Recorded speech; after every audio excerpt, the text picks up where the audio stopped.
disciples of the Watch. 1, 2, 3, 4. Welcome to the Disciples of the Watch podcast,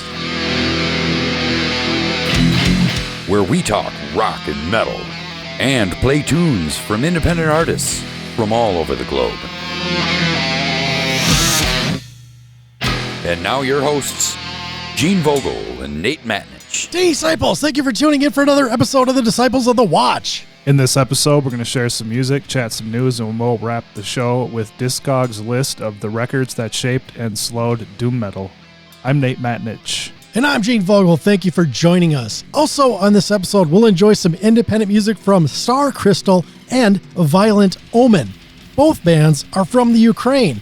And actually, Nate, when I was going to, I selected Crystal, and for some reason, I just happened to jump into our Disciples of the Watch email, and right up at the top of the email was a band from the Ukraine. And I thought, you know what, I'm just going to check it out. And if they're good enough, I'm going to play them right here, make life easier. I mean, I've got a whole list of bands that I want to play, but they just happened to hit me at the right space at the right time, and it worked out great. Two Ukrainian bands back to back here on this episode of the Disciples of the Watch.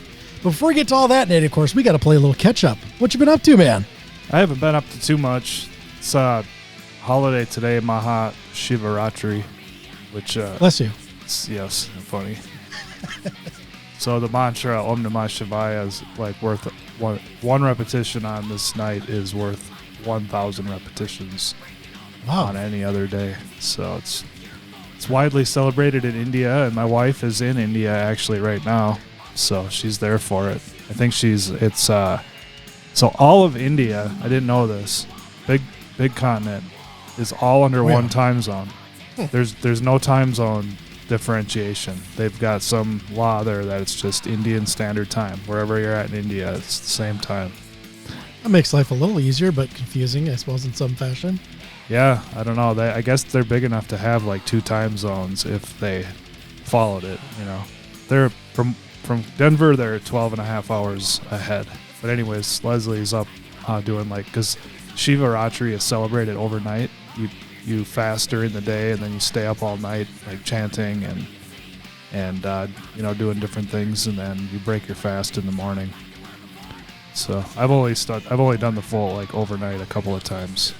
It's really tough, At least in India, it'll be really active. There'll be things happening. Like when we've done it here, we've just put a CD on repeat and basically just sit and just chant that mantra all night long. Jeez. And you might get up and snack or do something like have some chai or something, but mostly you're just sitting and chanting that thing all night. So it's really powerful, and it really grinds on your mind, a little, like after a while you have to just give in, but you start to get bored, and how it's like that when you try to sit to meditate too. But anyways, yeah, we had a program for this at our meditation center today. So, and we were just talking before we started recording that you were frustrated about people coming right at the last minute before it's their turn to take over on the radio show. Yep. And our host for this program today showed up 3 minutes late. And I do the AV. And so I was just like, we must not have a host. So I got up in front and I was like, our host isn't here. I don't know where they're at. And I don't have the notes for the program. So I'm just going to take us through all the elements. And I started the first, music piece. And then they showed up. And I'm just like, then they want to come over and talk to me about stuff. And I'm like, dude, we fucking started the program here already. This is super frustrating to me, and I'm talking a little bit slow, but anyways, it's I'm really respectful of other people's time. Yes, I try to be as well. So that's how I look at it, I mean, I am just uptight about it probably naturally, and this is just my mind's way of justifying it, but I feel like it's super disrespectful to just be late when other people are involved. Anyways, that's my gripe, but it's a sacred holiday today, so not going to let that grind me down. Hey, do you remember the movie Crossroads with Ralph Macchio from the 80s? Oh, yes. Yes. Okay, I love that movie back in the day, and I watched it a couple weekends ago. I just wanted to mention that because Steve Vai is in it. Yep. So how does it hold up for you? I think it holds up great. Oh, nice, good. Oh Haven't seen it yeah, I in a mean, while. you know, Ralph Macchio's kind of his character in particular is really funny, but the story is great. You know, and the scenes where you know, he's at the crossroads and all that stuff is really cool.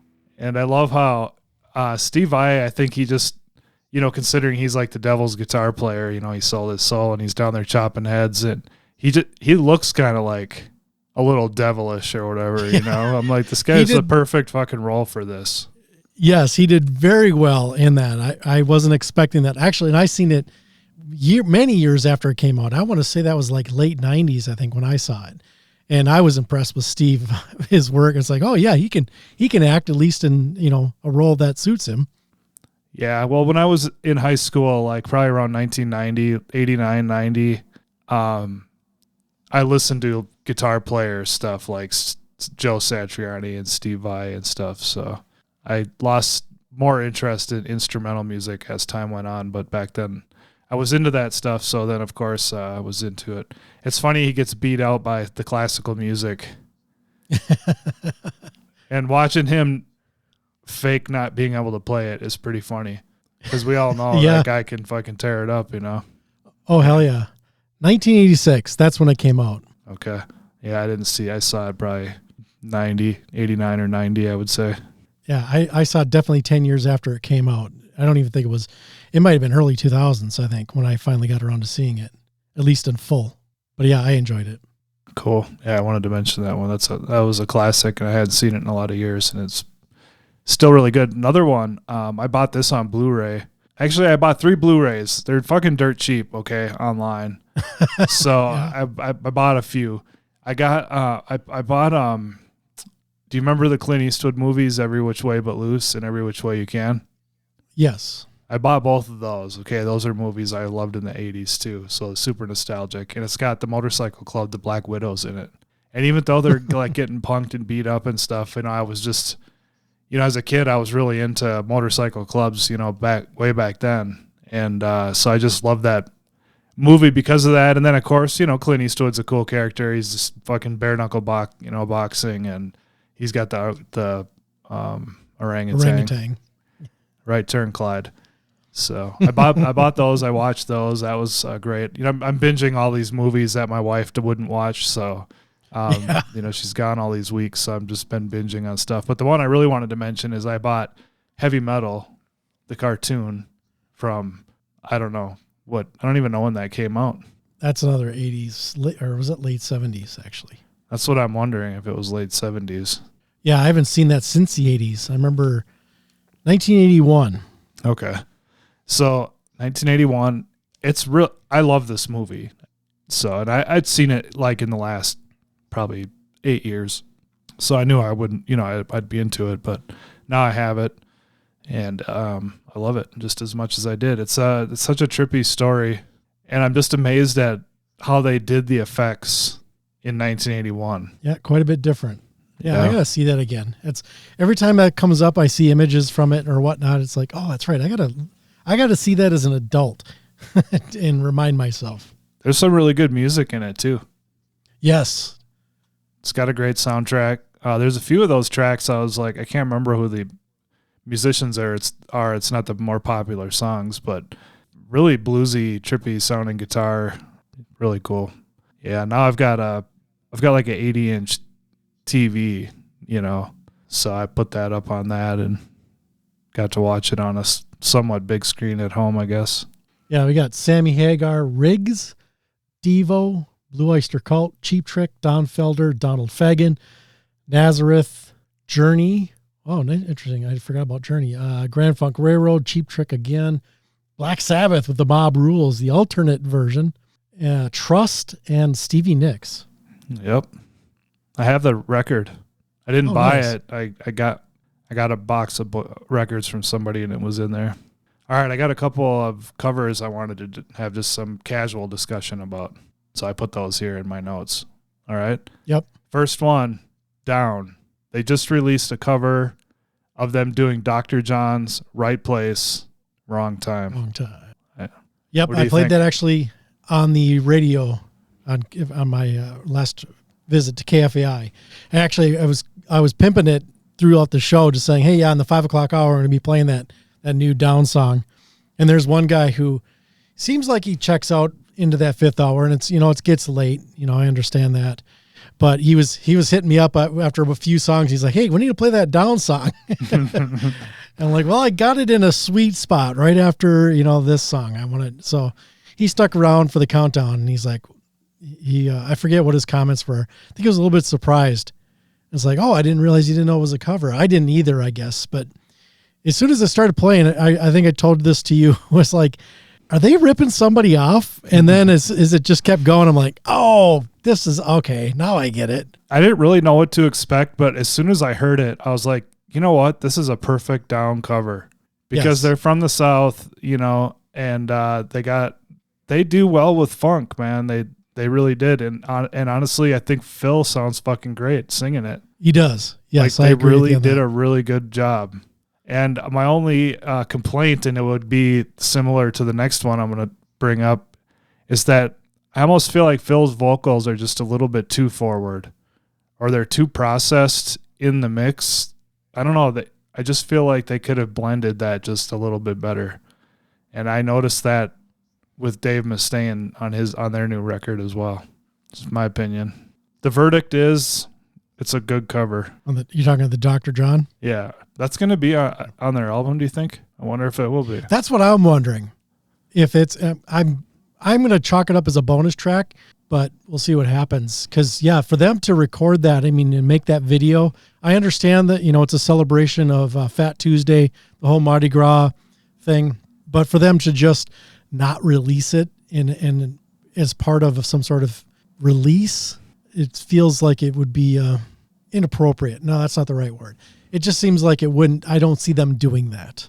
Yeah. I feel like it'll probably at the very least be a bonus track. I would think, unless they're just going to cut a song out and put it in as one of their 10 or whatever that they're going to have on the new album. Yeah. They did a really good job. I'm just going to sing the praises of it. Yeah, and for me, with repeated listens, it grew even stronger. It's heavy. The first listen, I was like, "Oh, that's kind of cool," and then when I was listening to it on the radio show, I was like, "Yeah, I'm digging this." There's some really heavy parts in that their version of it. Oh yes, So it's fucking chunky. All right, the other cover is Megadeth doing a cover of Metallica's cover of Mustaine's "Ride the Lightning." I was wondering if you get all that out. Okay, so what's your why are you bringing this one up? Well, just that's okay. That's when this came out. That's all anybody talked about the album at first. In my Yes. opinion, I saw no other discussion about the record other than this fucking cover for a couple of days before I started to see other people's opinions of stuff. So I just thought it'd be worth talking about it. But my first impression was I fucking hated it. I was like, oh my God, this sounds terrible. And it's way overproduced and Dave just doesn't sound good. But then I listened to it again, and the second time through, I was working, so I wasn't quite as intently listening to it, and I found it caught my attention. I had to stop working to kind of just listen to it. And then when I got the record, I put the vinyl on and listened to it. And I think if Dave's vocals were mixed back just a little bit, I would like it even better. But it's good. Of course, it's not. I wouldn't say it's better than the original. They didn't own it and oh man, this is the new version, Right. But I think it's cool he did it. I actually put it on the album. Yeah, I agree. It is nice that he took a chance and did that, or maybe taking a chance is a strong way to put that. But musically, it is solid. It is freaking tight. It's just, Dave's vocals do not work very well. If he had done this in the 90s, then we might be talking about a different experience. But with where his voice is at right now, it would have been better suited if he had gotten a guest vocalist on there.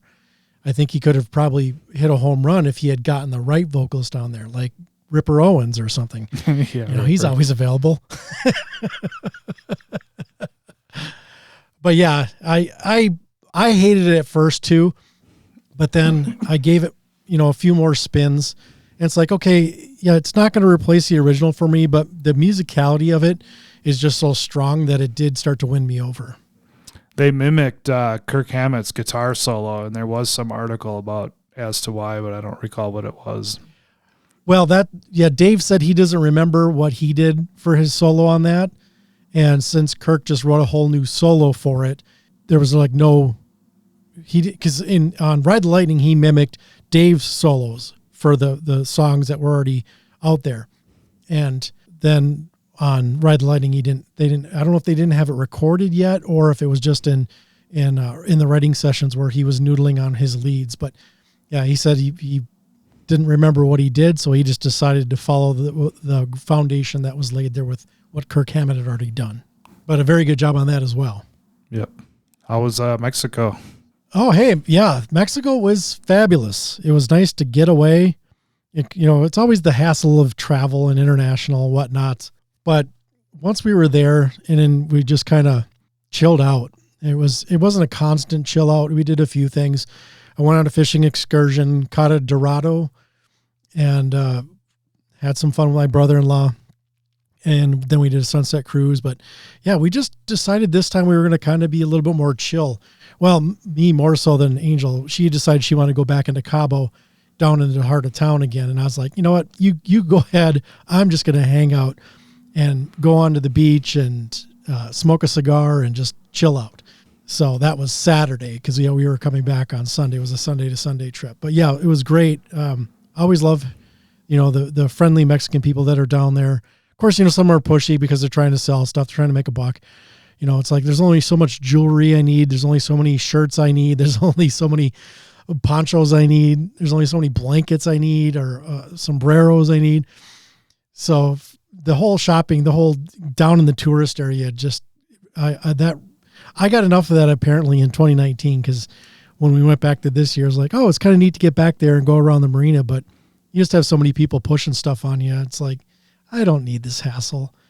And it's nice to walk around and see stuff. And of course, get, into the local restaurants and buy stuff as well and support the locals. I always appreciate that as well. And I like tipping extra. It's like, for some reason, it's like, spread the love and make it worth their time to be open. And we did stop at Cabo Wabo again. Just because we happened to be there. Angel's like, well, do you want to go there again? I'm like, I don't need to see Cabo Wabo again. I've already seen it. It's a neat place, but it's a tourist trap type of place. It's an Americanized version of what Sammy Hagar wants your Cabo experience to be. And we just happened to be, also we looked down the road and we're like half a block away from it. So I was like, all right, let's go in and get a drink. But they didn't have any bands performing at the time we were there. We were there for like lunch. And, but we weren't going to eat lunch there. We were going to Taco Gus's again or Gus's Tacos. I forget how they put that, but yeah, it was nice to just get away and spend time with the family and that we do the trip with. It's they get a timeshare 2 weeks every year, and they've been doing this for like 7 years or something like that. And then they invite people down to share their space because they always have extra room. They always get 2 rooms when they're in town at that resort. And then the next week, the place they're at has 2 bedrooms and there's a Murphy bed and of course ample space on the couch. So the Angel's nephew and niece were there the first week, and then they were there on the second week, and they just took the Murphy bed. And Angel and I had the extra bathroom or the extra bedroom. It's a bed and bath, and then there's a little patio you can walk out onto, and it's then you're poolside, dang near. You just have to walk through a little bit of sand or take the path down to get to the pool and hang out. But it's just a wide open view of the ocean. There's nothing really in your way unless you're behind an umbrella. So it's kind of cool, watching from a distance, seeing the whales breaching and slapping their fins on the water. But man, there was one time they were so crazy and just jumping out of the water. And it was cool because it's like watching fireworks. You'd see the action, and then you'd like count to 3, and then you'd hear the slap of them hitting the water. is the sound finally caught up to the visual. Cool. But yeah, a lot of fun for that stuff. I mean, I'd like to have gotten closer to the whales.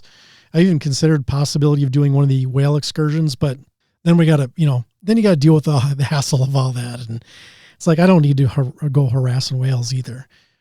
Although I think they're pretty respectful of the whales, but I don't know if the whales enjoy seeing the people, seeing the boats, but there's times where it seems like they like to get close to what's going on. But it was nice seeing them from a distance. They're pretty huge beasts and they're pretty majestic. Yeah. Actually, I learned this trip that I like them more than seeing the dolphins. Dolphins are almost like, I can think of like an annoying cat that just keeps going around your ankles type of thing. Or it's like, yeah, I like you. I like you a lot, but I'm looking for something a little bit different, I guess. Sounds good to me, man. It'd be fun to watch whales. Yeah. And it's just nice just to get away. And I did bring binoculars with too. So when you'd see them out in the distance and you could just follow them down as they were moving down to the south from where we were at. And sometimes, you didn't even need the binoculars just because they were fairly close to the shore and just jumping out. And yeah, lots of fun. I'm trying to figure out when we're going to go back. Cause we had been there in 2019. And when we were talking about that with my brother-in-law and his wife, or my sister-in-law and her husband, I should say, she's Angel's sister. They were they were shocked that it had been that long since we were there. They had thought we had been there multiple times with them. It's like, nope, not since 2019.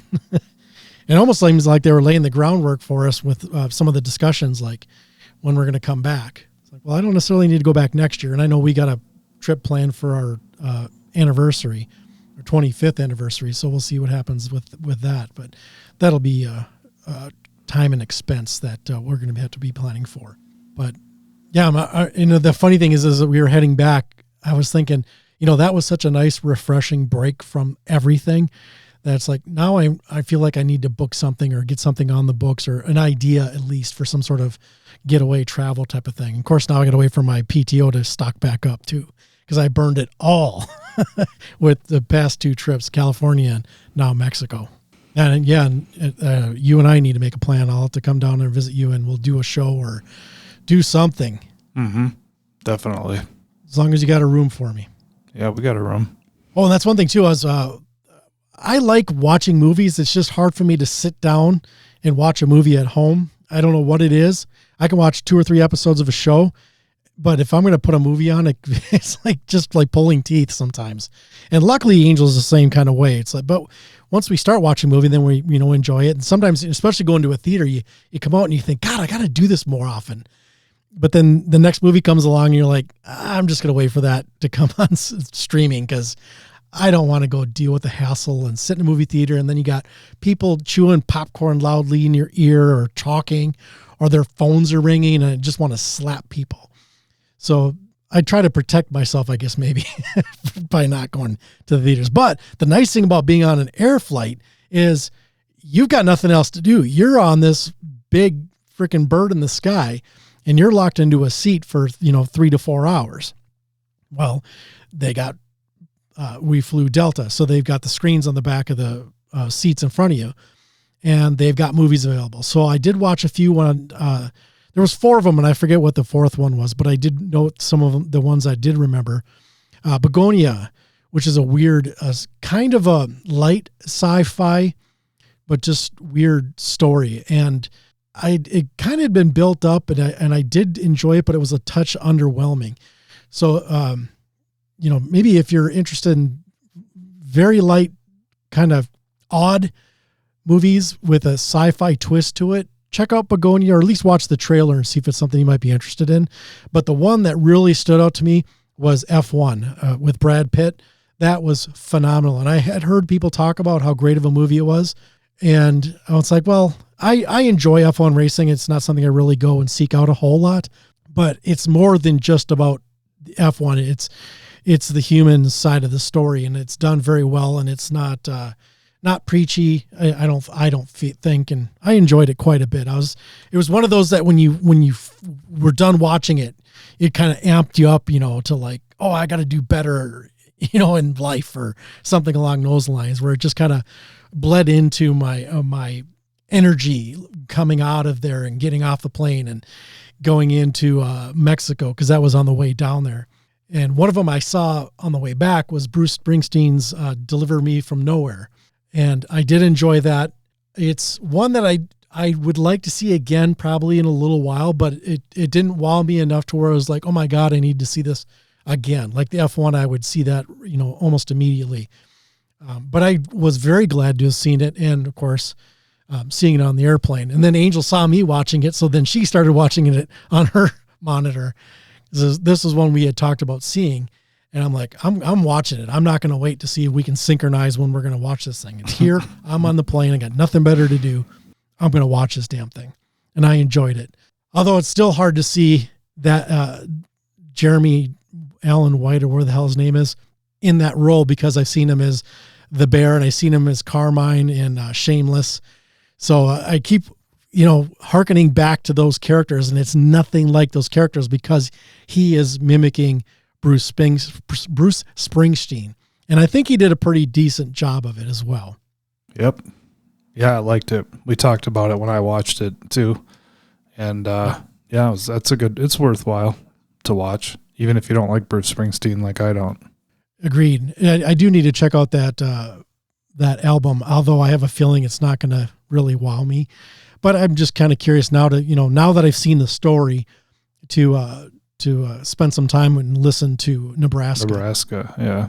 And yeah, I'm completely blanking on the movie that I saw after I saw the Bruce Springsteen movie. I really wish I could remember what it was, but apparently it either wasn't that great or it just kind of popped out of my memory. But one thing I do want to mention, if you like drama law type shows, Lincoln Lawyer, if you haven't seen, it's a great show. They just came up with another season. Angel and I just ate that one up. And I just felt like I wanted to mention that as a recommendation. I think it's a Netflix one. Yeah, it's on Netflix. And it's based on Michael Connolly, I think is the author. It's based on his books. And it's just so well written, and the characters are so interesting and fun. Have you checked that one out, Nate? Nope, I have not. That's what I would recommend. And it's maybe even one that your wife would enjoy. Oh, and here, before we start talking new music, one thing I did want to mention is there's been some release dates, or at least somewhat. Metal Church will be out April 10th, and that's one thing I am looking for. I got to get my pre-order in. And Frank Bello was saying that Anthrax is going to be targeting May. And there was a news piece on it. And in the comments section, whoever is running the Anthrax Facebook account went into the comments section and just simply putting a laughing emoji in the news piece when they were talking about that release date being in May. So I have a feeling the rest of the band maybe isn't agreeing with Bello on that May release date. And that's one thing too I was going to ask you. Do you recall, does Down have any target date for their album? I thought it was like September or something. Or October. Yeah, I wasn't sure. It popped in my head when we started recording and you were talking about Down, but I forgot I was going to look it up. All right. So speaking of new music, Nate, what have you got lately? Yeah, my list is much shorter than it has been, but I've got some gems. Yeah, it's not the size, it's the quality, Nate. Yeah, right. That's what my wife tells me. So this one, I was really excited about this one. That's the Alice in Chains self-titled reissue. It's not my favorite Alice in Chains, but I found myself really excited for this one. I kept like, fuck, when's it going to be released? And then they didn't ship it till release day. So then I had to wait like 3 or 4 days after that before I got it. Sounds really good. It's like a yellow splatter variant.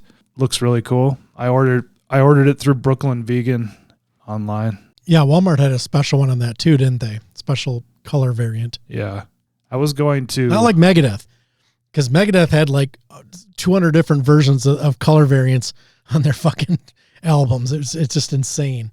But it did get them a number 1 on the charts for the release because they sold so many copies. Yep, that's another one I got, is the Megadeth. I don't remember what variant I got. I ordered it from their website. I think it was like gray, some kind of gray something. Anyways, I'm not super big on that in general, the color variants.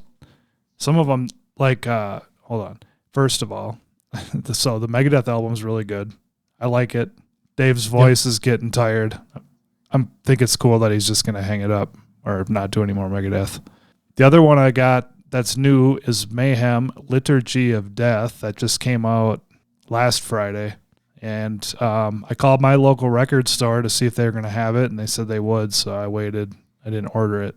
I didn't want to have to wait for it because, Mayhem's not a huge band, so that's the kind of band that suddenly you pre-ordered the vinyl and it's on back order for 2 months, So I figured I was safer going to a local record store, so I picked it up. But Mayhem came out with a variant.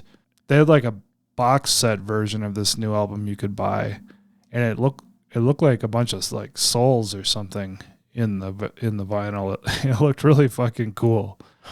Really spooky and fit Mayhem perfect. But that's not the variant I got. I got black, actually. They had one black one, and then they had like 3 other color variants, and I bought the black one because that's what Euronymous would have wanted. All right, enough about that. That's a really good album too. So, new for a new album for 2026. I'm guessing that'll be in my top 10. I'm already calling it. It's only February. Nice. Good. I was hoping it would hit a home run for you. So I was in Colorado Springs doing some sales calls, and there's a record store down there called What's Left Records.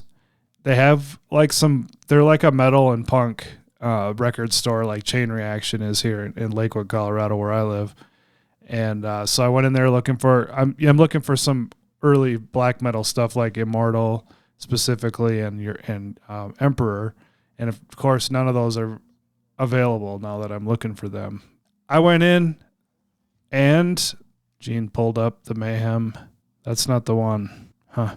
Come with a tarot card? Maybe it was a different variant that I was looking at. Wonder how many of those are out there. Variants, I mean. Yeah, I'm not sure. But back to What's Left Records, I picked up Immortals, The Seventh Day of Blashirk. How in the fuck do you say that? Blashirk. The Seventh Date of Blashirk. Blashirk. I think it's from like 2007 at Vakken. It's a very, very good sounding live record. And they have some pretty ferocious cuts on this album. So this was one I was just like, I went out of my way to go shop at this place and I didn't really find much. So I wanted to leave with something. And I like Immortal a lot, and I took a risk, and it was a good one because it sounds awesome. I also got Soulfly live at Dynamo Open Air 1998. This one I have that as well. Oh, you do? Yes. Okay. They came out, I think the Soulfly album, came out in like April, and this was recorded in like July or August or something. So right after the first Soulfly album came out. I think it sounds really good. Oh, I agree. I do as well. I found it. Yeah, that's the one. That's cool. I like that. We'll have to put that in the show notes, that picture. Now I see what you're talking about with like the ghosts or the souls trapped in there. Yeah, that's what they did that. That's what it made me think of. Oh yeah. Very cool. Yeah, I got that. I think I got that live at Domino at when I was out in California one year, a few years ago, I forget how many. And I just happened to see it, and I thought, you know what, I don't know if I ever see this again. So I grabbed it, and when I finally got home and got to spin, I was like, oh yeah, I'm glad I got this. This is cool. Man, it's been sitting at Chain Reaction Records for, I swear, like a year. I've been seeing it in there. And so I just was like, fuck it, I'm going to buy it. I haven't listened to the vinyl yet, but I did listen to the Spotify. And it's another good sounding recording, though. One song, it sounds like the sound drops back for one of the tracks. I don't know if it's on the vinyl or if that's just on the Spotify version, but then it comes back. Shoot, yeah, I don't remember. It's been a while since I spun it. Anyways, that's my recent ads. I would say that Alice in Chains right now is my most favorite of that group, with Mayhem being the next favorite. Nice.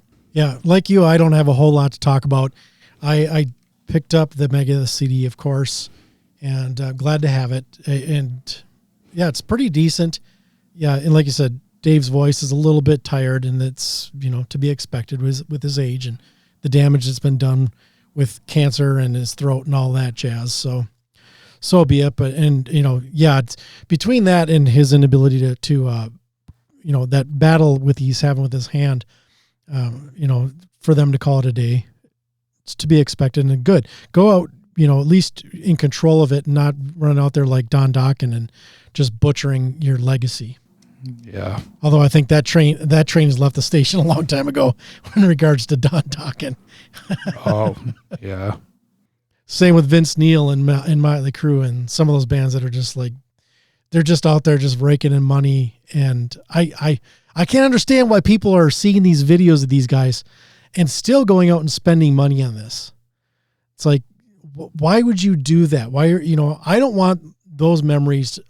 For me, if I was a big Dokken or Motley Crue fan, I wouldn't want that to be like the last show I saw of that band. It's like, I'd rather just go listen to their music on records and not have them butcher it in front of me. Although the John 5 thing, that's, adds a wrinkle to the Motley Crue side, but then you're just going to give Vince up there mouthing words that sound like words, and they're not words.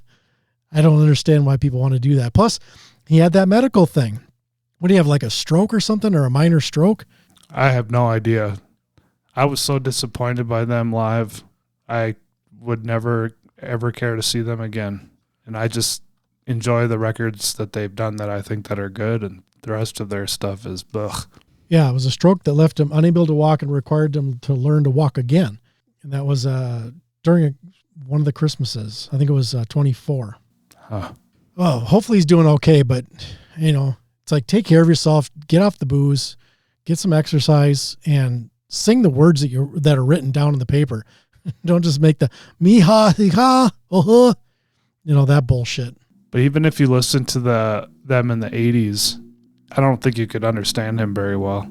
I don't think he's a very good live vocalist. He sounds great on their records, some of them or whatever, but he's a studio singer, and I mean, he's got, he can be a cheerleader and be the front man live. It's just vocally. Yeah. I've not heard anything that's ever impressed me. Maybe that, was it USA? What the hell's that? The big festival that they appeared at. I'm blanking on. I don't remember, but it's a famous live show of theirs. And I don't think he sounds that great there on that show. Yeah, and that might be his best live performance ever recorded. I also did pick up Avatarium, Between You, God, and the Devil and the Dead. That's a long title there. And that was, I picked that up on CD. That was one of my top 10 from 2025. So I chipped another one off of my to-do list, my want list, I should say. And this one I didn't really expect to buy. I wanted to listen to it and never got around to it. And then we got a PR notification that, hey, this is available now for sale. I thought, you know what, dig some Black Sabbath and I dig me some Ozzy, so I'm going to go check out this new tribute album. It's Iron Man's Anthem, a tribute to Ozzy Osbourne. It's like 22 songs, and it is phenomenal. And when I went to go buy it, they were only asking a minimum of $1 to get it. So I'm always telling people I played 3 of these tracks on the radio show already, and I was pimping it up then, and I'm doing it again here now. Definitely spend more. It's well worth more than $1. And there's like 4 or 5 Ozzy covers, and the rest are all Black Sabbath. And there is a like doomy, sludgy version of Paranoid that I thought, oh, Paranoid, this is probably one of those I'll listen to like the first minute and I'll just hit next. And as soon as it started going, I'm like, oh shit, this is cool. I like what they did here. It's from Witching Buzz Records out of California. And let's see, I'm looking at it here. Yes, 22 tracks. And there's 4 Ozzy tracks. Shot in the Dark, No More Tears, Hellraiser, and Perry Mason. And just the rest of them are all Sabbath from a variety of bands from Poland, Scotland, Italy, USA. Corruption, that's the band that I played. their version of Paranoid, and they hail from Poland. Yeah, there's a good variety of stuff on here. I'm not going to list them all, but go definitely check out that release, and I can put that in the show notes too. But it's definitely, I'm looking at it right now. It's still up for $1. So give it a shot. Check it out at the very least. And yeah, somebody in the comment section when I was on the show said that they bought it and they were looking forward to it, and they were very complimentary. I played the version of Solitude that was from this, and he was also complimentary. Mouth from Sweden had performed that. Fabulous. Good stuff. Highly recommend it. It's only digital, but you can obviously download it in high quality and support it and support Witching Buzz. But yeah, for $1 for 22 tracks. And like I said, if you are financially able to, definitely spend more and support it. Oh, Nate, enough talking. Let's get this rocking. It's time for What's Nate Been Listening To? Where we check in to see what Nate's been listening to lately. And ladies, he definitely likes to share. On the Disciples of the Watch podcast. Ooh. I got Rockin' with Dockin'. No. Nice. You'll probably, unless I was playing that Dream Warrior song, you likely wouldn't catch me talking about Dockin'. But on to something heavier. I'm going to play some Mayhem off the new Liturgy of Death album. And this was one of the first singles they had released called Weep for Nothing. It's not groundbreaking Mayhem. They've done different things. Their albums have continued to sound like fresh and creative and all that stuff. And I would say this falls within that category. I love Attila's vocals as usual. And it's kind of like buying a Slayer album, you were always going to get a Slayer album. I guess that's how I feel about Mayhem as well. So Nice. Enjoy the tune Weep for Nothing.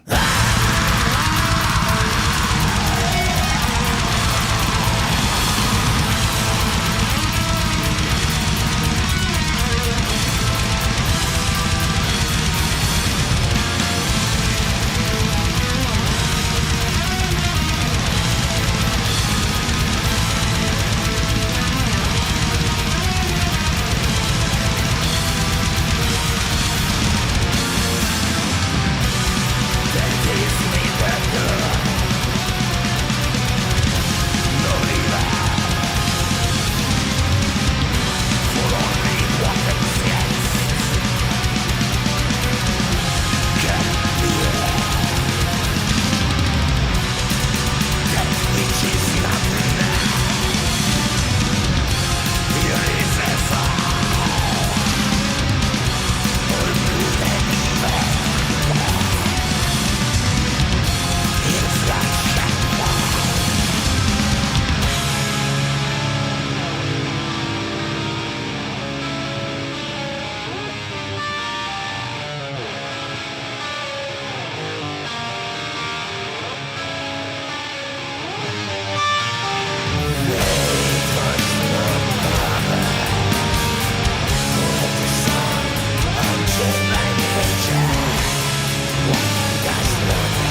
was Weep for Nothing from the new Mayhem album, Liturgy of Death.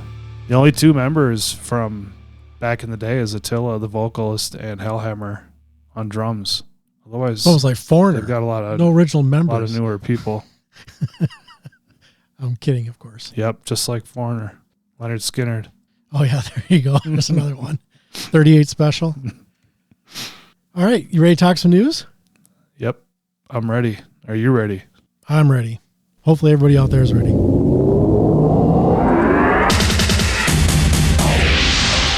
And now, the news on Disciples of the Watch. Well, Nate, I don't know if you saw the hubbub about this. It's been making the rounds, and it's getting a little bit of talk here, but there's been another investigation, an independent investigation into Kurt Cobain's death, and the new investigators are saying it's a homicide and not a suicide. So here's the information. So he died April 5th of 94, of course, at the age of 27, as what was reported as a self-inflicted shotgun wound in his Seattle home. At the time, the King County medical examiner ruled his death a suicide by a Remington Model 11 20-gauge shotgun. Now, an unofficial private sector team of forensic scientists has put fresh eyes on Cobain's autopsy and crime scene materials, bringing in Brian Burnett, a specialist who previously worked on cases involving overdoses followed by gunshot trauma. Independent researcher Michelle Wilkins, who worked with the team, told the Daily Mail that after just 3 days looking into the evidence with fresh eyes, Burnett said, "This is a homicide. We've got to do something about this." She said the conclusion followed an exhaustive review of the autopsy findings, which revealed signs inconsistent with an instantaneous gunshot death. The peer-reviewed paper presented 10 points of evidence suggesting Cobain was confronted by one or more assailants who forced a heroin overdose to incapacitate him before one of them shot him in the head, placed the gun in his arms, and left behind a forged suicide note. It says, there are things in the autopsy that go, well, wait, this person didn't die very quickly of a gunshot blast, Wilkins said, pointing to organ damage associated with oxygen deprivation.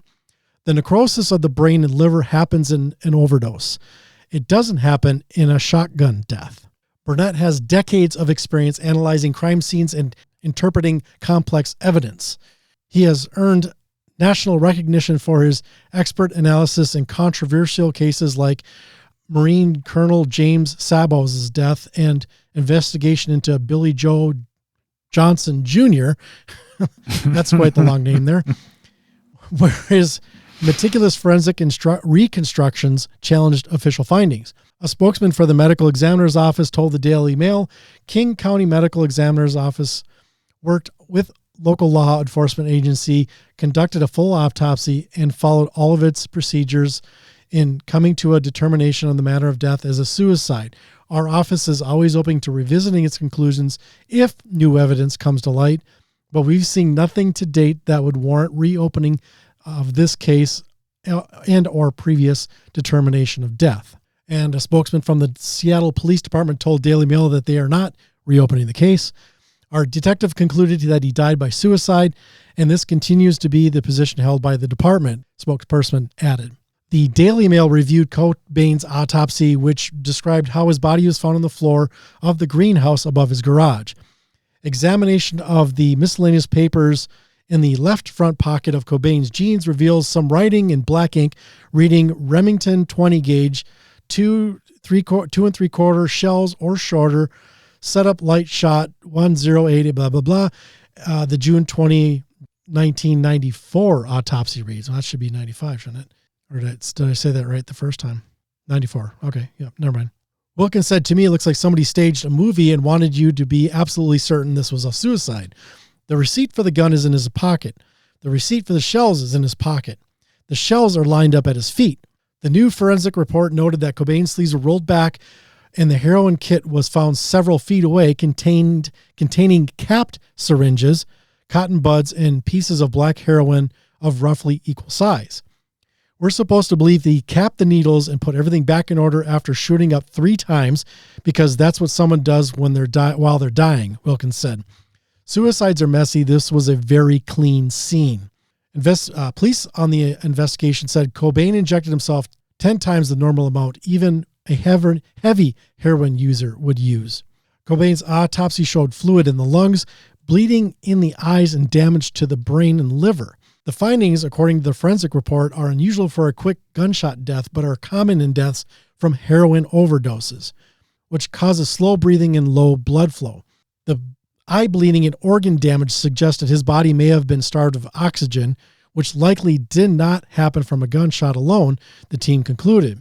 In most head gunshot cases, blood is often drawn into the airways, but Cobain's autopsy did not mention this. While brain injuries can sometimes stop breathing, this usually happens shortly after the trauma, and with such a severe injury, some blood in the airways would normally be expected. The autopsy report suggested his brainstem, which controls breathing, was likely not damaged, and his arm position also indicated he did not have the rigid posturing usually seen with a brainstem injury. The forensic paper underwent peer review through the editorial process at the International Journal of Forensic Science before being accepted for publication. Wilkins argued that Cobain may have been physically incapacitated before the fatal shot. He's dying of an overdose, so he can barely breathe. His blood isn't pumping very much, she said. So that means the brain and liver aren't getting oxygen, and they're starving and they're dying. She added that the size and mechanics of the gun made it improbable that a comatose Cobain could have handled it. You look at the crime scene photos and you can see how big that gun is, she said. Imagine he's comatose and dying. And also that the way that he would have had to hold it, it's 6 pounds. The placement of Cobain's hands and the lack of blood spatter raised further questions. So the left hand was wrapped tightly around the muzzle end of the gun's barrel, yet the shotgun shell was found on top of a pile of clothes opposite the expected ejection direction. So he's dying an overdose. I mean, he's in a coma. He's holding this up to be able to reach the trigger to get in his mouth. It's crazy, Wilkins said. So the team replicated the weapon and found if your hand is on the forward barrel where Kurt's hand was reportedly to be in the SPD report, the gun wouldn't eject a shell at all, Wilkins said. So there's a little bit more to this, and I'll leave you with that, but we'll have a link in the show notes, and they do even have a photo of the note, and they do mention how it looks like Kurt did start writing a note regarding his future with the band or leaving the band or something like that, and then the tail end of it is where it looks like they're saying that was a forgery, and it's not the same handwriting.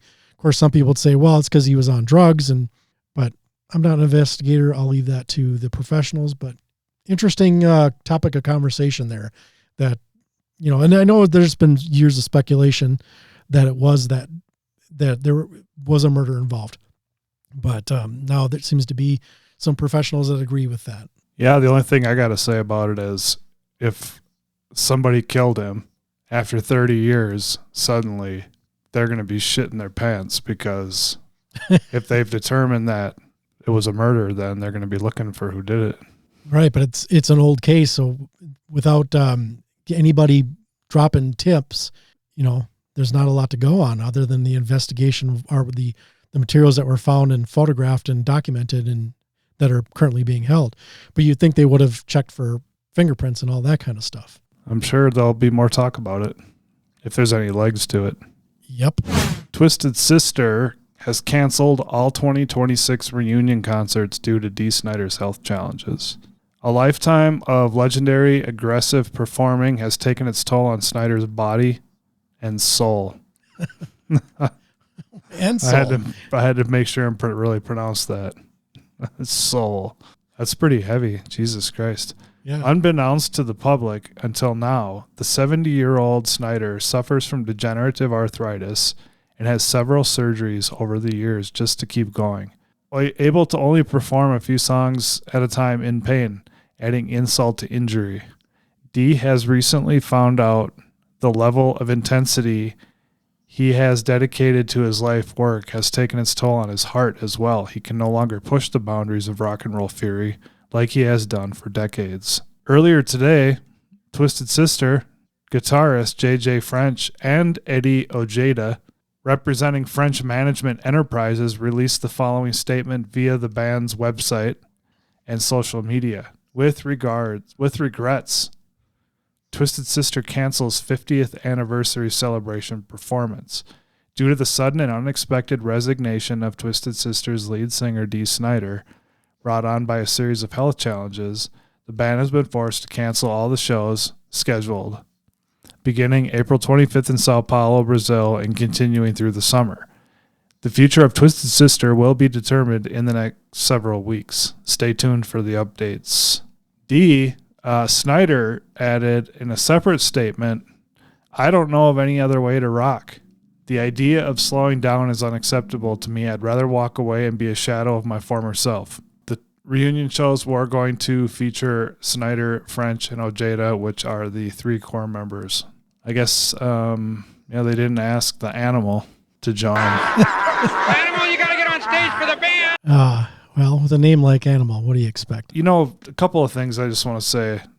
One thing I just want to say. Twisted Sister, for all the years they have been a band, have very little really good music. And why are we still have so much news concerning this band in the music world? And why does Dee Snider get so much attention? You know what I mean? Like, their output does not warrant this much attention, in my opinion. I don't understand it. And we're perpetuating it by talking about it, actually. Yes. I have a feeling it's obviously they were MTV darlings with the videos that they had put out that were so huge from, in regards to Stay Hungry, I should say. I don't think anybody cared anything beyond what came before it and what came after that. And, of course, Dee is a loudmouth, as is JJ French. So the more you can talk and the more the press wants to put that talk out there for print or for clicks or for, getting eyeballs on it, that's why you're going to get a little bit more attention. Go out and say insane things or, crazy things or outlandish things, and you get free press. Because look at the 90s and stuff. For a while there, it was like, even when Dee was doing those solo projects, nobody cared. It was like, okay, Widowmaker, nice. It's not anything spectacular. It's interesting music, and I'm sure it's got its fan base, but it's, it wasn't. And Twisted Sister themselves couldn't live up to Stay Hungry.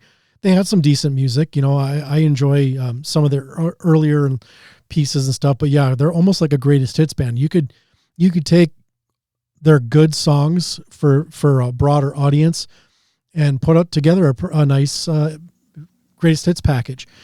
But there's a lot of songs that would just fall by the wayside because they're not that great. But of course, you're going to get your hardcore fans that love those songs. For the same like with you and I for like Overkill. There might be a song I would never tell somebody to go listen to if they're like, give me a group of songs to get me into Overkill. There's a lot of them I won't recommend, but if you get in deep, then those songs have a little bit more appeal to you. Same thing with like a band like Twisted Sister, especially, with their roots and, being a New York band and all that stuff. They went from Stay Hungry to Love Is for Suckers, which no person likes. Nobody likes that. Nobody at all. Whoever brings that one up, unless you're fucking dogging them. Yeah, I wonder where the drive for that one came. Was it the band themselves, or was this a record label saying, you know what, here's what we got to do now. We're going to follow up this phenomenal record with so many good songs on it with Love Is for Suckers. Okay, who's with me? I'll end on 3. 1, 2, 3, Twisted Sister. I don't know. Yeah. You don't hear much talk about that one. Nope. As far as like the band saying, the studio told us that we needed to go in this direction, or the studio wanted us to put out Stay Hungry 2, and we want in a different direction. And have they done anything since that even? They never redeemed themselves after Love Is for Suckers either. There's no albums after that come to mind either. Only Stay Hungry and re-recorded earlier. Yeah, they re-recorded. God, what was it? Was it the full album? Yeah, I think it was the full Twisted Stay Hungry album. Yeah, I read about that, and Dee's like, this is how the album was supposed to sound, and then I listened to it. I'm like, this is this fucking is terrible. Yeah, you can't replicate the original. That was, Still Hungry in 2004. Yeah, that's terrible. It's not even worth it. I wish I never even would have listened to it. I think I own it. Stay Hungry is the one good album.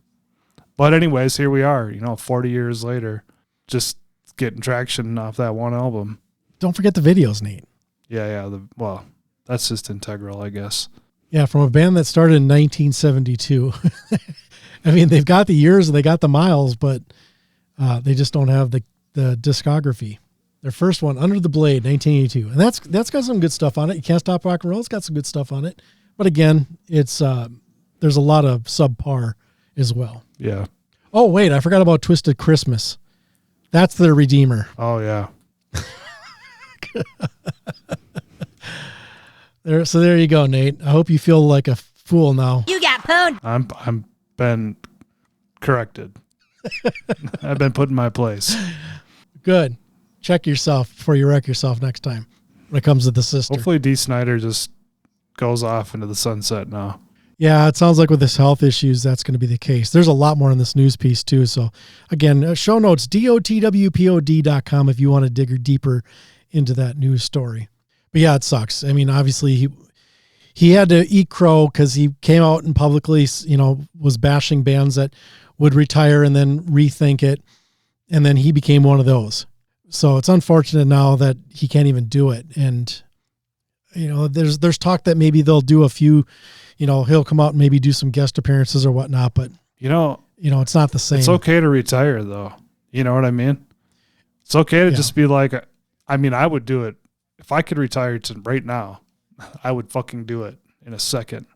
And I'd have no problem filling up my life and my time, But I was never famous and I didn't play arenas and fucking shit like that. So like, I don't have, my identity is not my job. So I could just retire tomorrow and not care. But yeah, I guess if you're used to fame and fortune and fame, then maybe it's a lot tougher pill to swallow, I guess. Well, I tell you what, you put out a Christmas album and then we'll talk. That's the sure sign you're on your way out the fucking door, man. That was the curse. What are you talking about? Rob Halford did one. Oh, well, that doesn't excuse it. Yeah. The only appropriate Christmas metal song is No Presents for Christmas by King Diamond. Wow, not even any Trans-Siberian Orchestra for you there? I don't know. I'm not a Christmas guy, so yeah, same. I could same. give a fuck less about any of the whatever. It's only a formality. Anyways, D. Snyder's calling it quits. We'll see if he actually does. Yeah, it sounds like his health is going to drive him to that it just has to be over. Unless there's some sort of miracle cure that comes out. I'm actually kind of wondering about that with Dave Mustaine, if he's going to have the longevity to do the 3 years or whatever it's going to take for them to tour where they need to tour to wrap up Megadeth with this final album. Time will tell. Well, here's some good news. Nevermore, they're back. They announced their new lineup and they signed with Reigning Phoenix Music.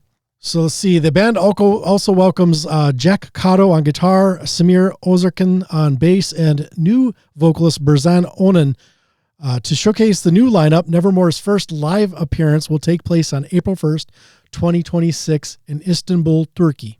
They released a documentary film directed and produced by Ola Englund, a well-known Swedish guitarist, owner of Solar Guitars, and YouTuber, showcasing their rehearsals in January of this year at Swan's Neck Soundworks in Vaderstad, Sweden, featuring powerful raw performances of their tracks, including The River Dragon Has Come, one of my favorite songs of theirs, if not the favorite for me, Engines of Hate, and The Heart Collector. It offers a thrilling insight into the band's new era. Now, the recording quality on that isn't that great, but it still gives you an idea on how the vocalist can do. I didn't see the whole thing myself, and I do need to revisit it. I kind of just checked it out, and it's like, okay, bookmark, I got to come back. I just haven't had a chance to do that yet. The film also sees guitarist Jeff Loomis and drummer Van Williams discuss their decision to bring Nevermore back, introduce the new members, and reveal their thoughts throughout the audition process. Additionally, Loomis and Williams share news of forthcoming festival appearances across 2026 and future plans for Nevermore. There's a lot in this news piece, so if you want to check that out, of course, check it out in the show notes. I don't want to beat a dead horse. Wow, I even cut this up, Nate, and there's still a lot of information here. Just too much to go over. I spent a lot of time in that Kurt Cobain piece, so I don't want to go through all of this. However, I am really looking forward to this. I know there's a little bit of blowback because they didn't include their former bass player, and apparently there was when the band split up, they basically split up into two groups. These two guys went off and did other things, and then of course the other guys did as well. But it was almost like Worrell Dane and the bass player Shepard. They were difficult to work with, and the other two guys were like, we just can't do this anymore, we're done. And alcohol, of course, was a problem. Apparently that's even what helped do Worrell in when he passed away, when he was recording his second solo album and didn't complete it, unfortunately. They had finished the music and he had started recording vocals, and then he had passed away due to complications and a heart attack. But he was battling some other stuff too. A lot of information in here. But if you're interested in Nevermore, check it out, or at the very least, get that video and get your eyes on that. I am so looking forward to that. I really dig me some Nevermore, and I want to see how well they do. And if they get the right vocals behind this project, it'll be perfect. Nate, we got to stop talking. We got to listen to something else. What do you say? Yep, something from the Ukraine. You know it. Star Crystal is the band. This was sent to us through Kostas Salamadis. It was a 2018 release. Now, they have done some stuff since. I noticed the last thing out there was Power of Love, which was a single from 2024. So it looks like they're still out there. Revival of Glam is the album, and the song I selected from that release is Dancing All Night. I hope you enjoy it. It's going to be far different than what you're going to hear later in the show with the other band from the Ukraine. So we get a nice dichotomy of these artists that are out of the Ukraine. So here you go. Star Crystal with Dancing All Night.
All right, there you go. That was Star Crystal.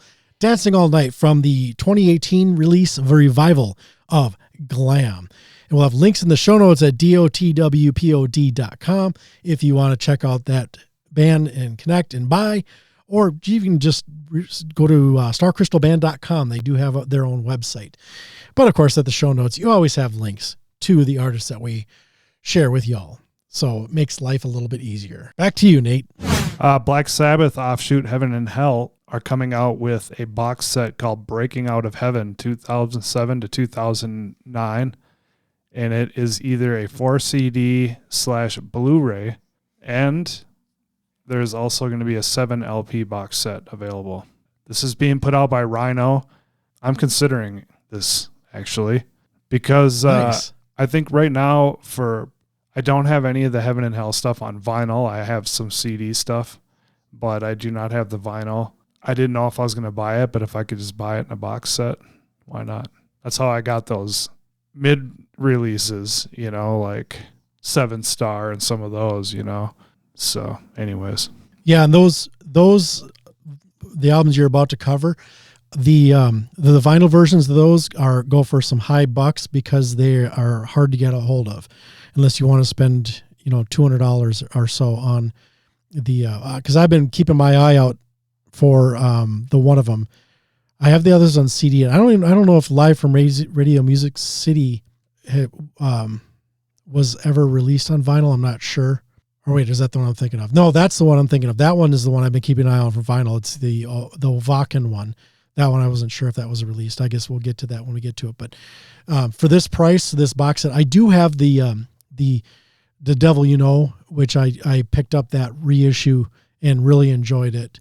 So I'm considering it just because to get the extras and the live stuff, this feels like a good buy for me. $200 for the vinyl version and like $70 for the CD version.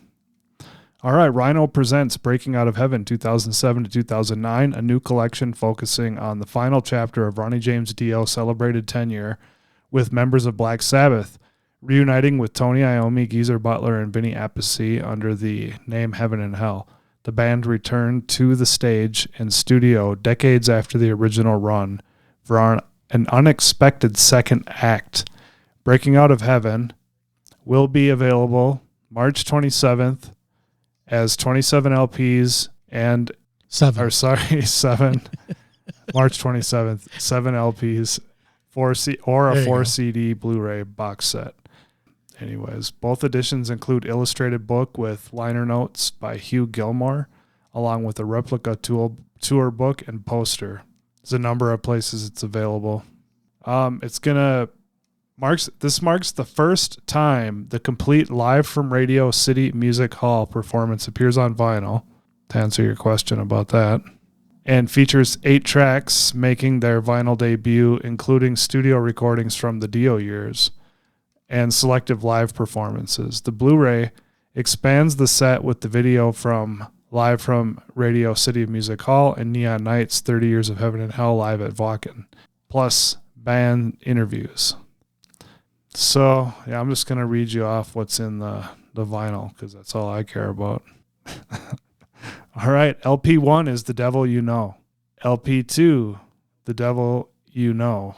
So that is... and then there's on side 2 of the second LP features 3 bonus tracks from the Dio years.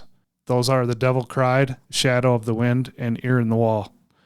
LP3 is Live from Radio City Music Hall, side 1 and side 2. LP4 is also Live from Radio City Music Hall. So is LP5.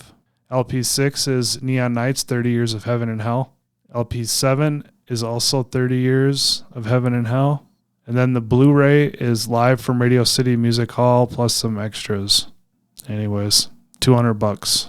I'm looking at Discogs. There is a vinyl version of Radio City Music Hall from Steamhammer. So that's been on my list. Is that a bootleg? Because it says this is the first time it's available on vinyl. No, Steamhammer is a legitimate label.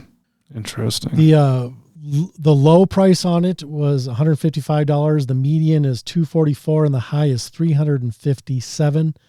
and it was last sold on January 1st. So yeah, it's been on my watch list, and now it's like going like crazy since this got announced. A bunch of people are trying to sell their original copies to put money down to get this, or just to try to get what they can out of the value that it's currently at. I'll wait for this. I'm leaning towards getting it. I have that live, the live one at Radio City Music Hall on CD. Same. From when it came out, as well as the Devil You Know. I have that on CD. Yeah, the only thing I don't have is the Vakken, the Neon Knights 30 Years of Heaven and Hell. At least I don't think I do. But yeah, definitely this is on my radar. I should just do it because I've been watching that live album just kind of keep going up in price, and it's not getting any cheaper. Right. This would be the best way to do it. Even though now I'll have 2 copies of the Devil You Know on vinyl. But then this, one thing that's nice about this is it does have those extra bonus tracks, and my copy does not have those, if I remember correctly. Good stuff. Well, here's another bit of more good news. Legendary Combat Records is back under new ownership. So legendary U.S. metal label Combat Records will be relaunched this year under the new ownership of former Eternal Sounds Records owner Robert Dujmusic, interesting name, and Alex Stojak. Most will remember Combat as one of the seminal thrash labels of the 80s, their most prominent artists being, of course, Megadeth. Combat was also home to Hellstar, Circle Jerks, Exodus, Nuclear Assault, and many of the most influential metal and punk bands of all time. After a handful of ownership changes and attempted reboots, Combat went dormant in the mid-2000s, the catalog got absorbed by Sony, and the label itself ceased to exist. In 2016, then Megadeth bassist David Ellefson and his then partner Tom Hazard from EMP Label Group did the due diligence to research and acquire the intellectual property for the Combat Records brand and bring it home to the EMP family. As of January 2026, Combat Records will now be run under the new ownership of independent movie producers Alex Stojak and Robert Dujmusic from its new office in Göttingen, Germany. The label has already expanded its infrastructure into distribution, PR, festivals, and touring, and has confirmed its first wave of releases, including several established bands as well as offering development opportunities to emerging artists. Also on the team are former Eternal Sound partner Nicole Wendeborn as A&R manager, and Christian Opus Lawrence, ex-Cro-Mags drummer and current drummer for Dead by Wednesday and Tantrix, as U.S. manager. Dujmusic, former owner of the now inactive Eternal Sound Records and Heavy Space touring agency, says of the acquisition, "It is an honor of a lifetime to be able to continue the legacy of such an important part of heavy music history, and I'm super excited for what we've got coming up. Combat is back." Ellison adds, "I really like Girls on Video and I touch myself." Oh, wait, no, he says, it's good. I was going to see if I can sneak that one by you. "It's good to know that the Combat Records brand has landed into the right hands and will continue to thrive with Christian and Rob at the helm. Updates will be announced on the newly invigorated Combat Records website and social media accounts to be launched soon." I think that's pretty cool. Yep.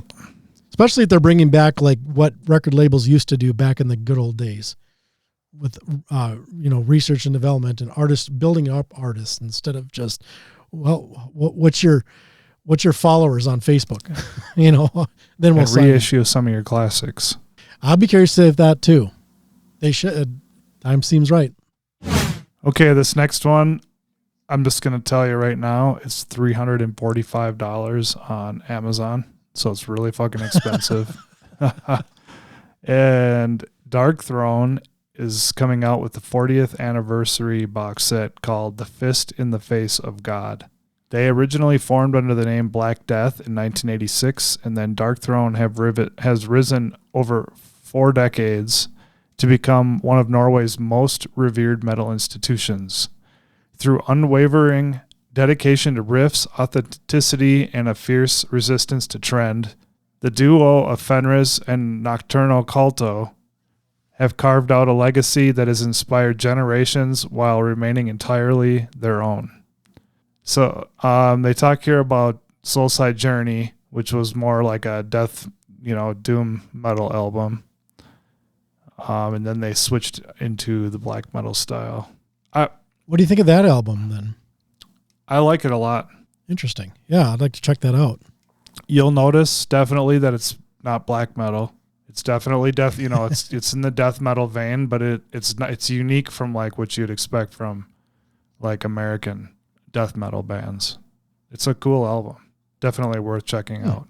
Considering how they switched and did A Blaze in the Northern Sky, that change in style was fucking dramatic. And they're one of the originals, But here's what's in the box set, okay?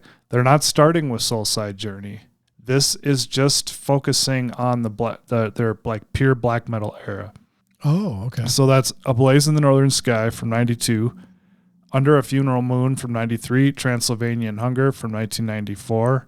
That's considered the unholy trinity of black metal, of Dark Throne. I mean, okay, then Panzerfaust 1995, Total Death 1996, Ravishing Grimness 1999, Plague Wheeler 2001, Hate Them 2003, and Sardonic Wrath 2004. And I have half of these on vinyl, but do I want to pay $345 for this? There's other stuff too. There's a booklet.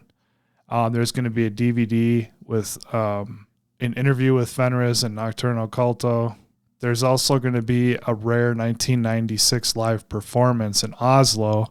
And if you know a lot about Dark Throne, you know that they do not play live. They only played live a handful of times early on in their career, and then they've never played live. They just do their albums. That's it. So this is unique. But my concern is, one, for this price point, you're going to buy this, you get that whole era of black metal, and then you get this live album. But how good is that live album actually going to sound? How good did they actually sound in 1996 live? And is it worth, like, you pay all of it and you hear it and it's like, sounds like somebody fucking recorded it in a soda can. Yeah, that'd be a concern. Unless you like that kind of sound, I guess. Right. Sounded like it was recorded on somebody's cell phone. There is video of it on YouTube. The full show, 24 minutes and 29 seconds. Okay, of course, there's on YouTube. So that's it, though. Everybody's doing box sets, man. I see a lot. And a lot of bands are like doing like reissues of, like, I've seen this with Bob Marley, for instance. And you get like the remaster and then all the extras. Sorry, spaced out there for a second. They got like, live albums from that era or whatever, just different shit. But they put together this whole box set, and I'm just seeing more and more of it. But it's a good way, I guess, to collect. Like in this instance, you could get a big chunk of Dark Throne's collection here in one shot. But I already have half. But the nice thing, when they release them as individuals as well, because like you said, you got half of this already. And if you don't care about the bonus stuff, then maybe just getting your hands on the independent or the individual releases would be more beneficial. It's like if you're already at this stage of printing vinyl, well, I know they're looking to bundle it all into one big bucket and sell that as one and make it easier. I understand that idea too, but then again, there are people who maybe just want a specific album or fill in the collection with other stuff. So I like it when bands do both. When they force you, like, well, this is the only way you can get this is by spending, a good sum of money. That's nothing to sneeze at. $345. Right. Especially when Black Sabbath has one coming out now. That's going to be $200. Right. You're going to be competing with that. So, man.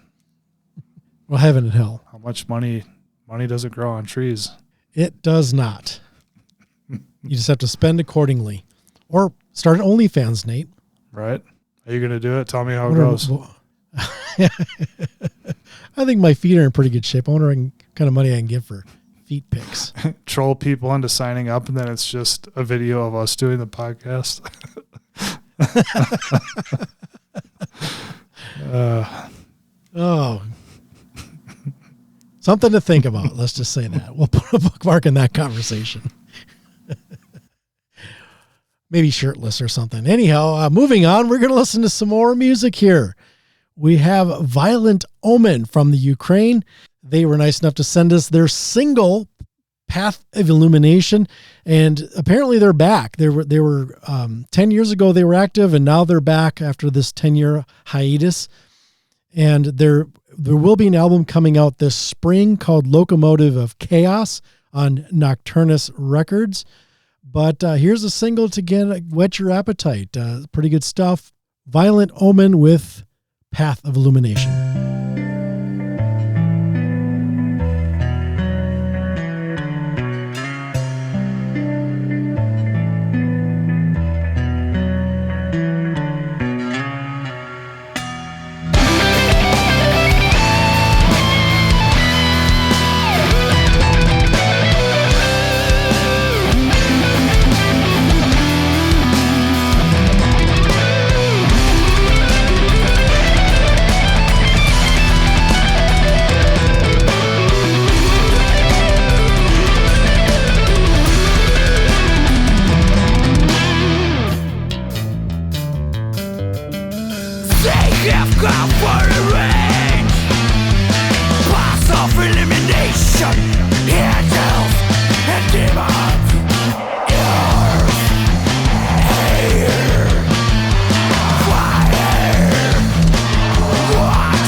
All right, there you go. Violent Omen with Path of Illumination. And you can find them on Bandcamp, but of course you'll find them at our website at dotwpod.com in the show notes for this episode. And there is a search function. I don't know if I ever mentioned that on our website. So if you search Violent Omen on our website, it will bring you to this episode and any other possibility that we played in the past. In this case, that won't be there, but other bands I'm kind of thinking about. But there you go.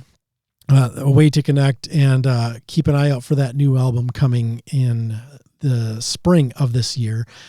And hey, that was the news. You're dead.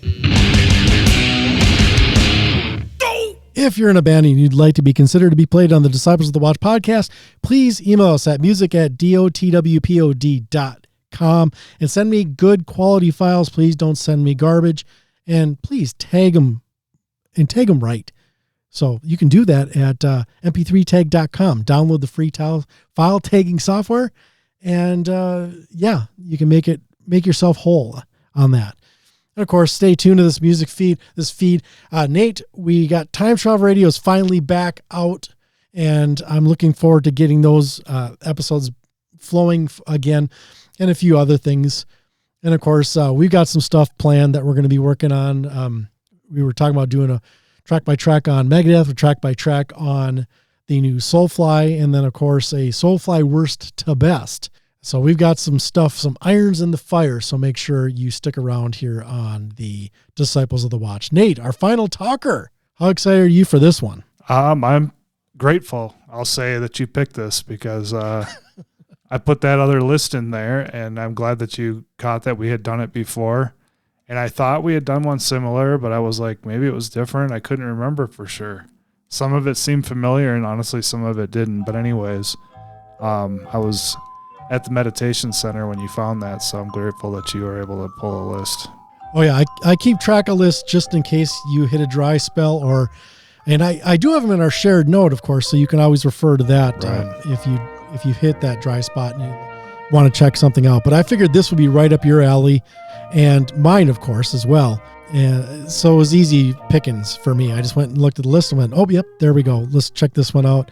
And here we are. The records that shaped and slowed down doom metal. It's rare for one single band to birth an entire subgenre, but that's exactly what Black Sabbath did for doom metal. Even the name was likely inspired by the Sabbath song Hand of Doom, one of their slowest and creepiest numbers. Where Doom's close cousin, stoner metal, drew from the druggier side of Sabbath, doom metal embraced more of its morbid tendencies. Sonically, this might mean sinister horror movie soundtracks or mournful minor key dirges, evoking sadness and sorrow. But regardless, the core sound of Doom was always detuned, deliberate, and dramatic. That sound was decidedly out of fashion when the next generation of Sabbath disciples first emerged in the 1980s. Most contemporary metal of the era, whether the new wave of British heavy metal or the thrash movement, emphasized tempo and technique, playing ever faster and more difficult material. Doom metal spat in the face of modernity, staying true to the original spirit of the word heavy, at a time when doing so felt unexciting, even obsolete. That stubborn commitment eventually earned the respect of the larger metal community and carved out a permanent niche for Doom. As Doom evolved, it developed more extreme branches. Death Doom metal is a hybrid genre fusing doom tempos with gruff, growling death metal vocals and often gothic atmosphere, while Funeral Doom pushes the limits of how slowly a band can play without falling apart. Sorry, that cracked me up. I can't help it. All right, here, though, we'll focus on more traditional doom metal albums that initially built and defined the genre. And first up is Pagan Altar, with their album Pagan Altar, also known as Volume 1, also known as Judgment of the Dead. And that was released in 1982. An album we're all familiar with, I imagine. Not me. You're not? You haven't? All the times we've talked about this album, you haven't checked it out yet?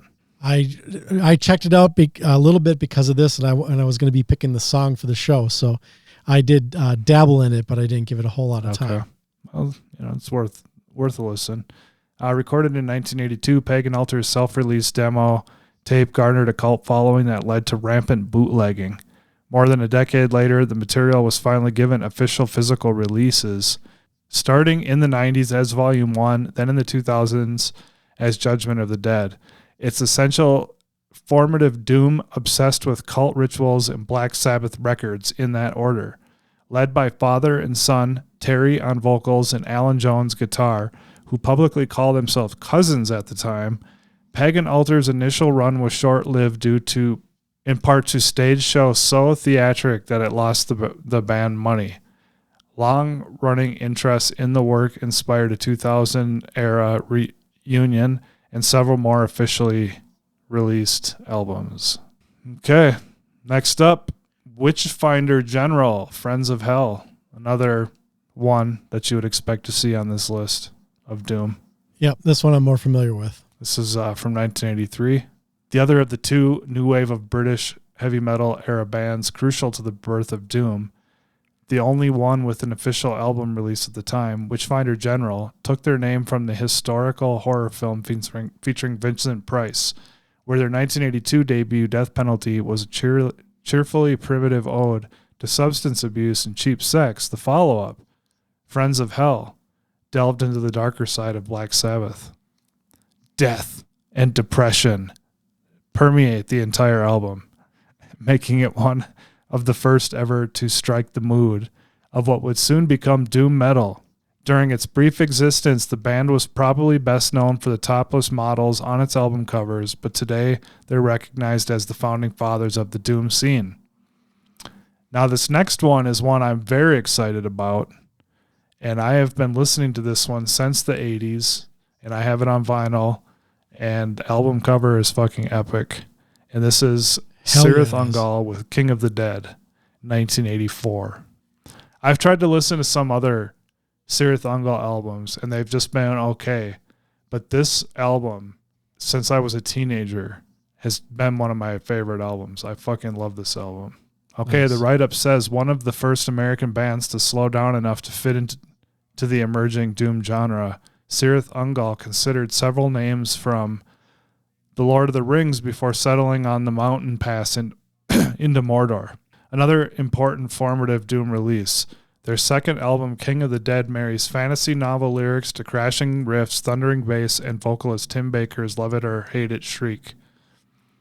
Despite the raw production, the compositions were suitably epic, fit for the subject matter, with half of the album songs topping the 6-minute mark. King of the Dead is altogether slower and heavier than their more power metal debut, Frost and Fire, and this style better fits the band's strengths, and I would agree.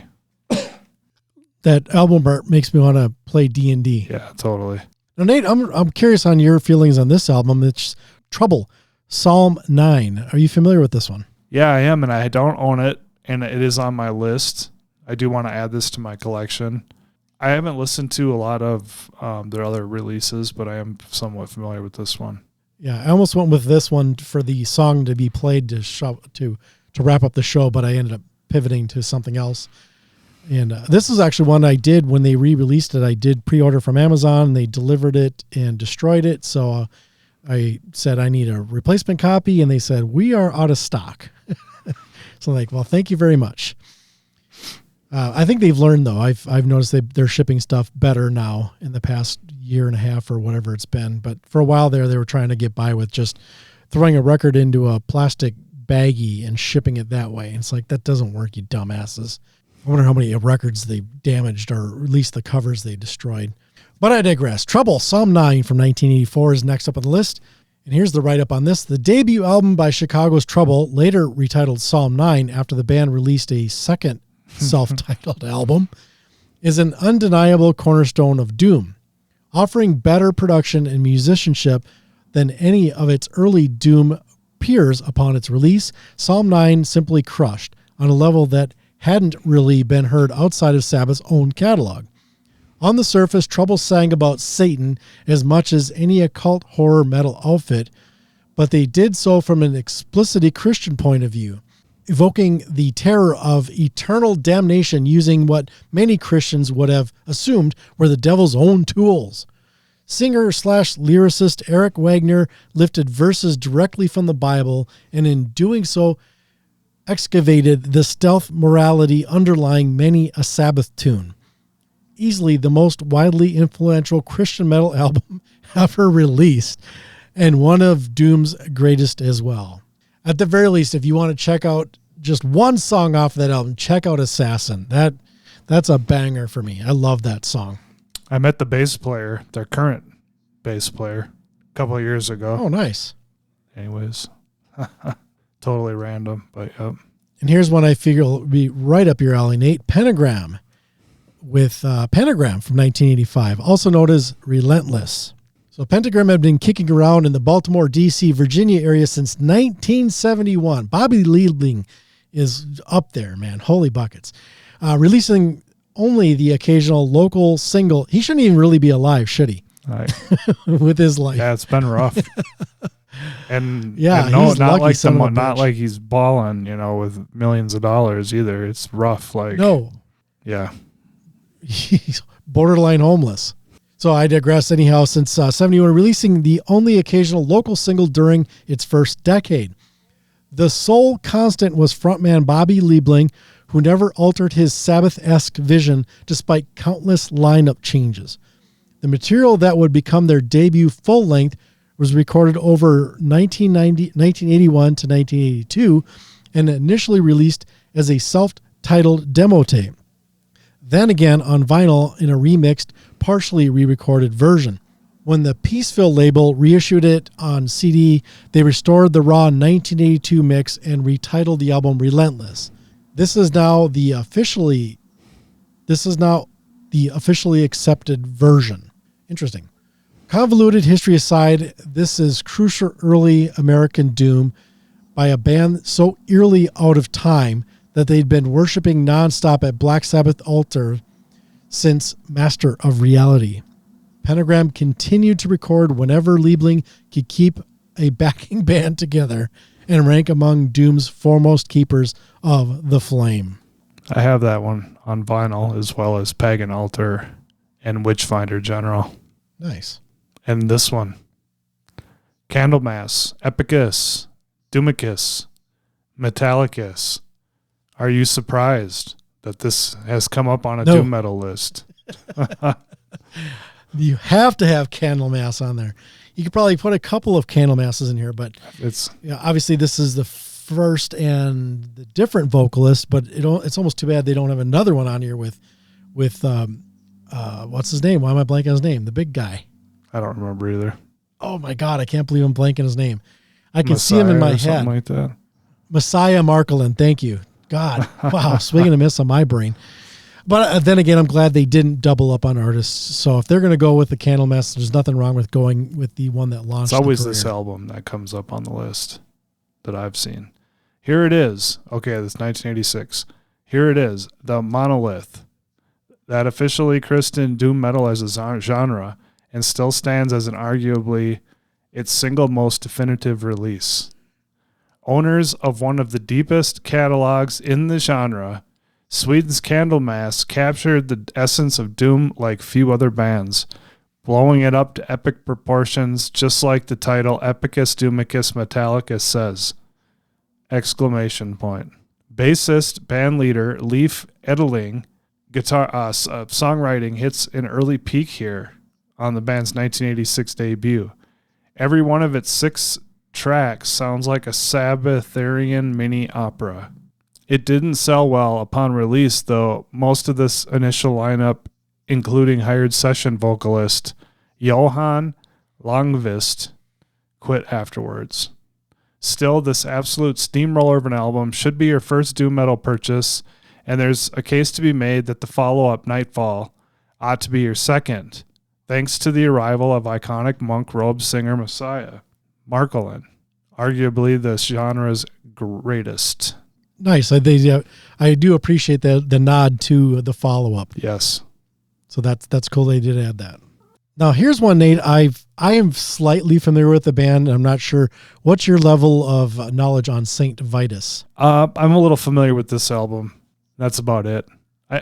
Okay. Most of these bands I've liked the album that you kind of go to for it, but when I've listened to their other stuff, it hasn't been as solid, you know? Like Pentagram. They've got all kinds of albums, but it's Relentless is good. That's how I feel about St. Vitus. This is St. Vitus. There you go. This is St. Vitus Born Too Late from 1986. Named for the lesser-known Sabbath track St. Vitus Dance, St. Vitus debuted the same year as Trouble with a similarly Sabbath-centric sound that flipped a finger in the face of the local LA scene. This led to their own signing by the legendary SoCal hardcore label SST, where they helped spread the sound of early Doom to countless punk fans. St. Vitus hit their full creative peak with the arrival of lead singer Scott Wino Weinrich, who debuted on their third album, 1986's Born Too Late. The slowest piece of downer doom they'd yet released, Born Too Late wore its fuzz-toned 1970s fixation on its sleeve, its title neatly summing up the early Doom's core sensibility. At the same time, its raw, sludgy sound underlying the band's kinship with the punk rockers they often shared bills with and proved influential on Seattle grunge. Interesting. Yeah, they don't pop for me, but I still revisit them at times, and I know sometimes we get requests on the radio show to play them during the Doom Hour. And this is what I was kind of curious about because I'm not familiar with this one, and that is The Obsessed with their self-titled album from 1990. Any familiarity with that one, Nate? Really only in name, and I keep forgetting to like dive into it, but I haven't. I think I've listened to it one time. You know, the funny thing is I'm more familiar with Scott Weinrich's name than anything he's been involved in. And maybe because his nickname is Wino. I'm not sure why. I know he was on that Dave Grohl album too. Damn it. I want to say Praetorian. It's not it. Probot. That's the damn album I couldn't think of the name of for that project. You never checked out Probot? Yeah, I remember that. I don't recall their stuff, but I know what you're talking about. Oh, dude. Okay, this is some homework for you. I if you haven't listened to it in a while, I'd say definitely give yourself some time to listen to it again. You've got Kronos of Venom on there, Max Cavalera, Lemmy, Mike Dean of Corrosion and Conformity, Kurt Brecht of Dirty Rotten Imbeciles, Lee Dorian, who's been in a bunch of stuff with. Then we got Wino. Here he is with a song called "The Emerald Law" that he wrote. He wrote the lyrics for, if I'm not mistaken. Tom G. Warrior of Celtic Frost on a track, Snake of Voivod, Eric Wagner of Trouble. Got a lot of Doom guys on this. And then, of course, King Diamond is also on that release. So that's how I remember my most familiarity with Wino is from that. So, okay, back to The Obsessed, though. Scott Weinrich's original band, The Obsessed, actually recorded its debut album all the way back in 1985, but it wasn't released until 1990. These early recordings are further evidence of Wino's retro 70s obsessions, his guitar tone heavy but warm, updating the sound of blues-tinged, booze-soaked biker metal from a decade earlier. It is also easier to hear Ozzy Osbourne's influence on Wino's vocals here than anywhere else in his considerable discography. Once this record was finally out in the world, Wino left St. Vitus and returned to the Maryland/DC area to revive The Obsessed, who recorded a couple more albums with Wino on both lead vocals and guitar. Following sojourns with Spirit Caravan, The Hidden Hand, and again St. Vitus, the reunited Obsessed have remained Wino's primary vehicle since 2016. But yeah, do some homework on that, Nate. Hopefully you enjoy it because it's not Dave singing. It's everybody else. Yeah, I'll check it out. It's a banger. I enjoy it. This next one is pretty much on all these lists. Yes, and that's Cathedral with Forest of Equilibrium from 1991. I have the Ethereal Mirror, which I think came out right after this one, and I have this on my list, but I'm not finding it, but I could just order it from Earache. One-time Napalm Death lead vocalist Lee Dorian did a complete 180 for his next project, Cathedral, which seemingly set out to sound like the most miserable version of Black Sabbath possible. Their 1991 debut, Forest of Equilibrium, is a landmark in the evolution of doom, pointing the way towards more extreme variants of the style. Dorian's theatrical, tortured vocal style here is unlike any other, not quite reaching death doom territory, but rarely offering much in the way of conventional melody. Meanwhile, his band crawls through a series of plodding, depressive dirges, all but one of which range from 6 to 11 minutes long. My kind of album. Yes, it is. Forest of Equilibrium is a one-off in Cathedral's discography, as the band subsequently shifted into a warmer, more eccentric stoner doom hybrid. Dorian has also gone on to release significant records by several other doom and stoner bands via his Rise Above label. So that's it, man. Yeah, it's quite a good mix of stuff, I think, on that one. When I was sampling, I went through and sampled everything on here to pick that final song. And there was a few standouts that I was thinking of going with. But yeah, definitely a good variety of stuff. So if you're new to the doom genre, definitely dig into everything. And of course, you always have Black Sabbath's 70s catalog to refer back to as well. Actually, I'd even say some of the Heaven and Hell. There was some doomy, plotty stuff that they did, and various other things. But yeah, definitely that's Tony Iommi. It's in his DNA. And finally, all right, we got Solitude Eternus with Beyond the Crimson Horizon from 1992.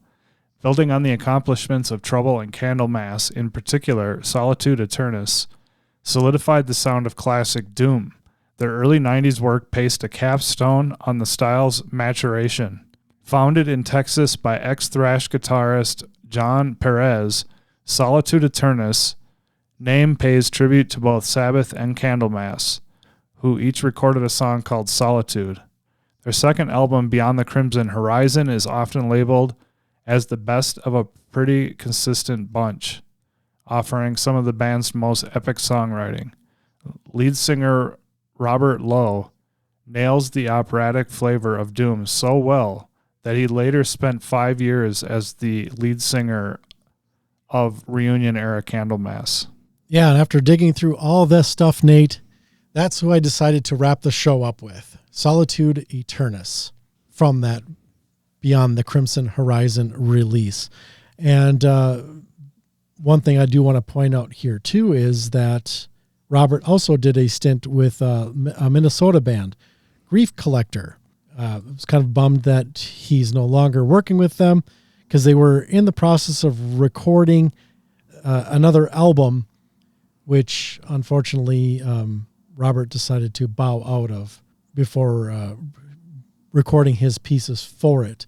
And I'm trying to remember why he left. I think he went back to Solitude Eternus and decided that was going to be his focus. So he decided he didn't want to work with other projects, or at least with Grief Collector. I'm not sure the workings behind the scenes. What a cool band name. Grief Collector. Grief Collector? Yeah, it is. And they are actually recording a new album right now. Their guitar player shared some stuff from the studio. So they are back and working on it, but not with Robert Lowe. But back to Solitude Eternus. They are the song that I selected. Nate, any familiarity with Solitude Eternus? Nope, I'm going to have to check it out, though. Yeah, definitely do. I think it's a pretty solid band. I've got a few different pieces of theirs in my collection, but I never give it a lot of focus. And after listening to this album or sampling it to pick this song, I thought, man, I definitely need to dig into this album more. Definitely worth my time. And the song that I selected is the kickoff song, the first track from the album, and is called Seeds of the Desolate. Lots of good stuff again on that list. So do your homework and dig into those albums. And Nate, of course, Probot. That's one I'd like to hear your comments on this week in one of our private chats. You can tell me to pound sand, or you can say, you know what, that's better than I remembered. But I'll check it out. I mean, it's got King Diamond. So how can you go wrong? Right, I got to just at least hear the King Diamond track. Exactly. And the rest. I'll check it out. Perfect. Well, before we get to that, of course, we got Solitude Eternus with Seeds of the Desolate from Beyond the Crimson Horizon from 1992, from the Discog lists of all the death and doom that slowed it all down and made it doomier and slower and shaped it. I think I got all the keywords in there. Until next time, my friends. Stay heavy.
Thank you for listening to Disciples of the Watch. This episode was produced by Gene Vogel and Nathan Matnich. All music is property of the artist or the publisher. Please buy music and support the art we all love. Editing on this episode was done by Gene Vogel. Check out our website, DotWpod.com, for show notes, links, and more information on the show, as well as connections to social media. Don't forget to subscribe to the show using your preferred podcast application, or use our FeedBurner RSS feed listed on our website. Plug it into your browser or whatever app you're using, and then you will get all of the goodness moving forward. And you can also download the show as MP3 files from DotWpod.com.